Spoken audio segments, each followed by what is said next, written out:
أعوذ بالله من الشيطان الرجيم. بسم الله الرحمن الرحيم. ألف لام ميم را. تلك آيات الكتاب والذي أنزل إليك من ربك الحق ولكن أكثر الناس لا يؤمنون. الله الذي رفع السماوات بغير عمد ترونها ثم استوى على العرش وسخر الشمس والقمر كل يجري لأجل مسمى يدبر الأمر يفصل الآيات لعلكم بلقاء ربكم توقنون. وهو الذي مد الأرض وجعل فيها رواسي وأنهارا ومن كل الثمرات جعل فيها زوجين اثنين يغشي الليل النهار إن في ذلك لآيات لقوم يتفكرون. وفي الأرض قطع متجاورات وجنات من أعناب وزرع ونخيل صنوان وغير صنوان يسقى بماء واحد ونفضل بعضها على بعض في الأكل إن في ذلك لآيات لقوم يعقلون. وإن تعجب فعجب قولهم أإذا كنا ترابا أإنا لفي خلق جديد أولئك الذين كفروا بربهم وأولئك الأغلال في أعناقهم وأولئك أصحاب النار هم فيها خالدون. ويستعجلونك بالسيئة قبل الحسنة وقد خلت من قبلهم المثلات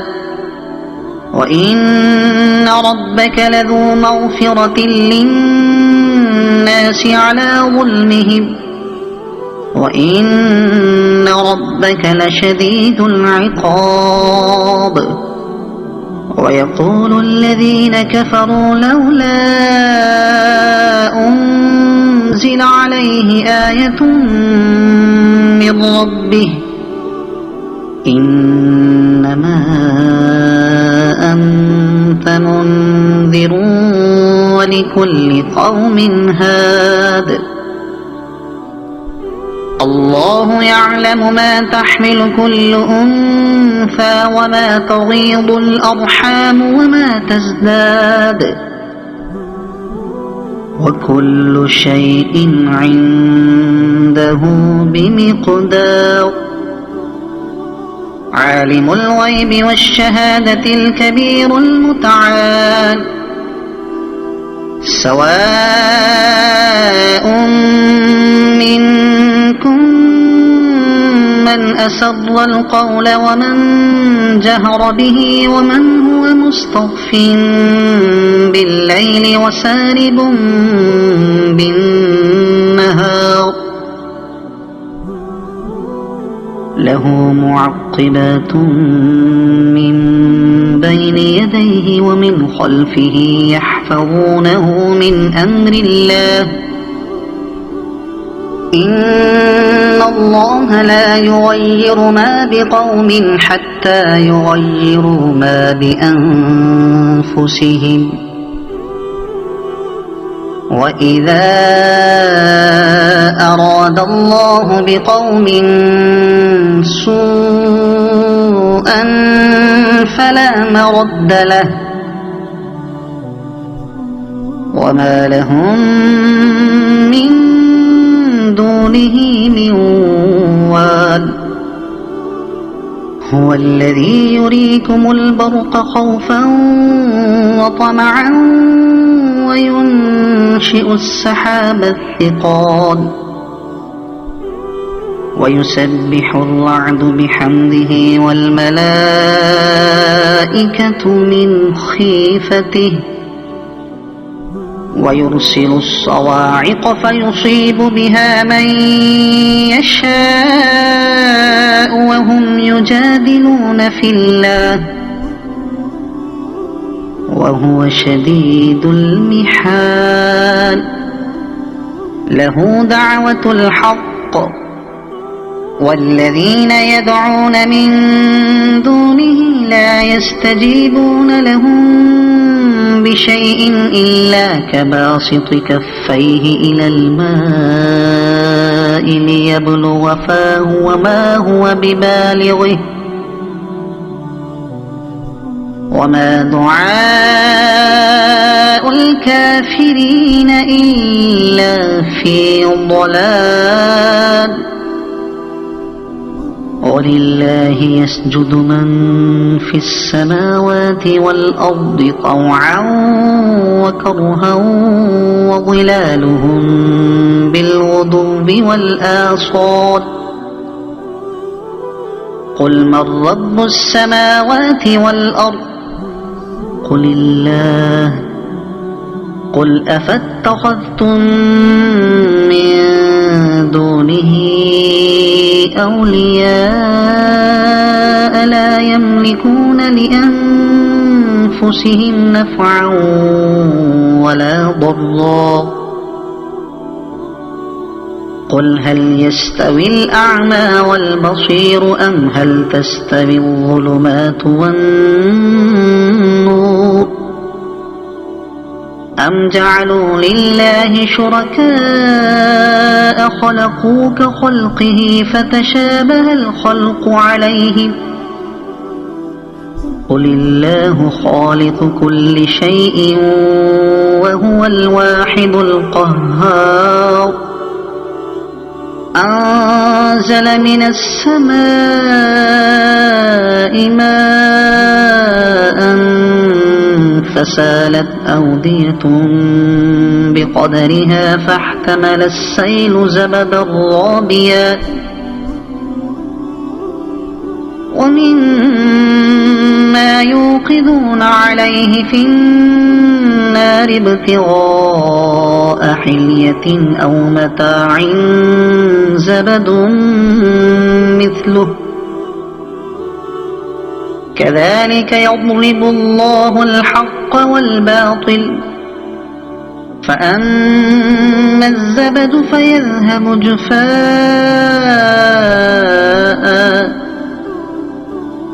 وأما ما ينفع الناس فيمكث في الأرض كذلك يضرب الله الأمثال للذين استجابوا لربهم الحسنى والذين لم يستجيبوا له لو أن لهم ما في الأرض جميعا ومثله معه لافتدوا به أولئك لهم سوء الحساب ومأواهم جهنم وبئس المهاد أفمن يعلم أنما أنزل إليك من ربك الحق كمن هو أعمى إنما يتذكر أولو الألباب الذين يوفون بعهد الله ولا ينقضون الميثاق والذين يصلون ما أمر الله به أن يوصل ويخشون ربهم ويخافون سوء الحساب والذين صبروا ابتغاء وجه ربهم وأقاموا الصلاة وأنفقوا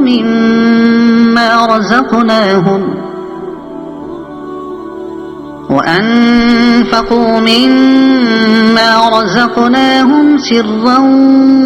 وعلانية ويدرؤون بالحسنة السيئة أولئك لهم عقبى الدار جنات عدن يدخلونها ومن صلح من آبائهم وأزواجهم وذرياتهم والملائكة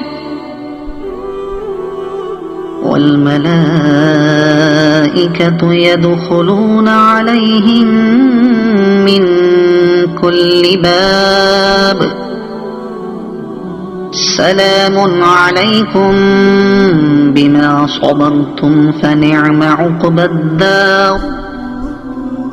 والذين ينقضون عهد الله من بعد ميثاقه ويقطعون ما أمر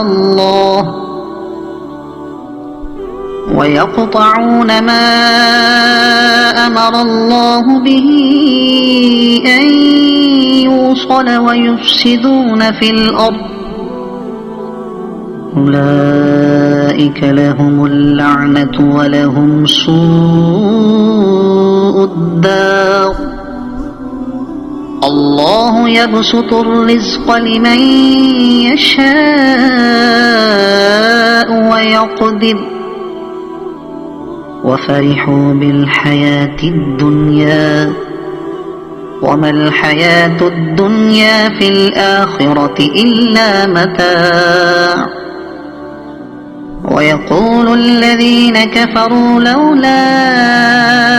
أنزل عليه آية من ربه قل إن الله يضل من يشاء ويهدي إليه من أناب الذين آمنوا وتطمئن قلوبهم بذكر الله ألا بذكر الله تطمئن القلوب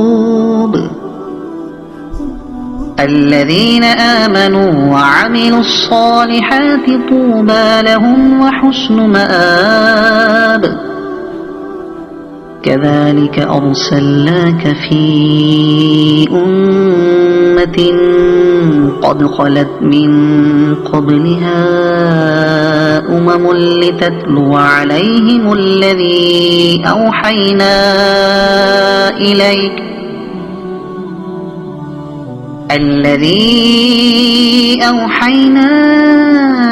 إليك وهم يكفرون بالرحمن قل هو ربي لا إله إلا هو عليه توكلت وإليه متاب ولو أن قرآنا سيرت به الجبال أو قطعت به الأرض أو كلم به الموتى بل لله الأمر جميعا أفلم ييأس الذين آمنوا أن لو يشاء الله لهدى الناس جميعا ولا يزال الذين كفروا تصيبهم بما صنعوا قارعة أو تحل قريبا من دارهم حتى يأتي وعد الله إن الله لا يخلف الميعاد ولقد استهزئ برسل من قبلك فأمليت للذين كفروا ثم أخذتهم فكيف كان عقاب أفمن هو قائم على كل نفس بما كسبت وجعلوا لله شركاء قل سموهم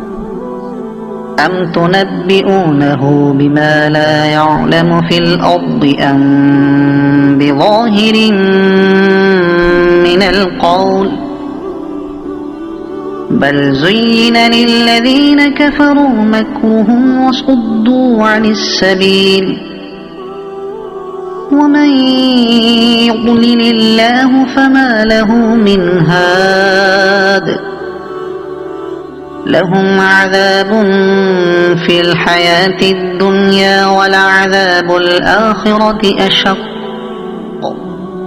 وما لهم من الله من واق مثل الجنة التي وعد المتقون تجري من تحتها الأنهار أكلها دائم وظلها تلك عقبى الذين اتقوا وعقبى الكافرين النار والذين آتيناهم الكتاب يفرحون بما أنزل إليك ومن الأحزاب من ينكر بعضه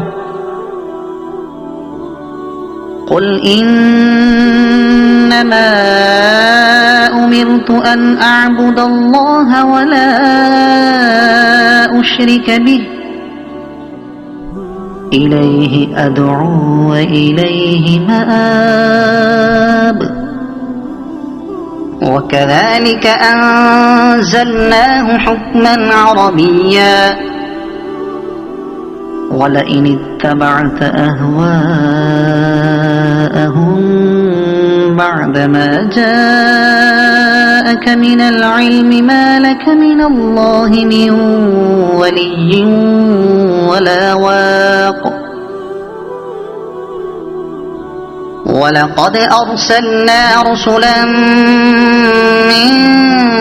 قبلك وجعلنا لهم أزواجا وذرية وما كان لرسول أن يأتي بآية إلا بإذن الله لكل أجل كتاب يمحو الله ما يشاء ويثبت وعنده أم الكتاب